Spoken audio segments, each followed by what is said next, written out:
ایک دن نبی کریم صلی اللہ علیہ وسلم نے فرمایا، جمعہ کے دن تمہارے لیے 3 رحمتیں رکھی گئی ہیں، لیکن افسوس ہم میں سے زیادہ تر لوگ ان 3 خزانوں کو پہچان ہی نہیں پاتے، وہ خزانے جو تمہاری تقدیر بدل سکتے ہیں۔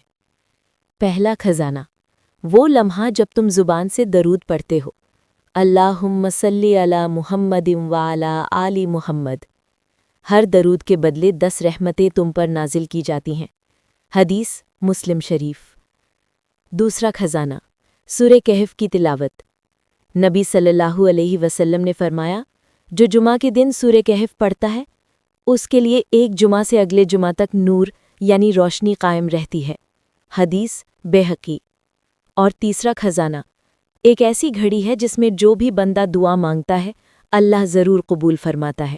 حدیث بخاری۔ لیکن کیا تم جانتے ہو وہ قبولیت کا لمحہ کب آتا ہے؟ کچھ کہتے ہیں مغرب سے پہلے، کچھ کہتے ہیں امام کے خطبے کے دوران۔ شاید یہی وہ راز ہے جو ہمیں جمعہ کے دن جاگرت رکھتا ہے۔ سننے والے، اگر تو چاہتا ہے کہ تیری زندگی رحمتوں سے بھر جائے تو ان 3 خزانوں کو کبھی مت بھول۔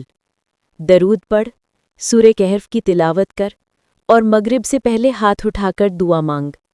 ہو سکتا ہے آج کا جمعہ تیری تقدیر بدل دے۔ اگر تم بھی چاہتے ہو کہ ایمان کی روشنی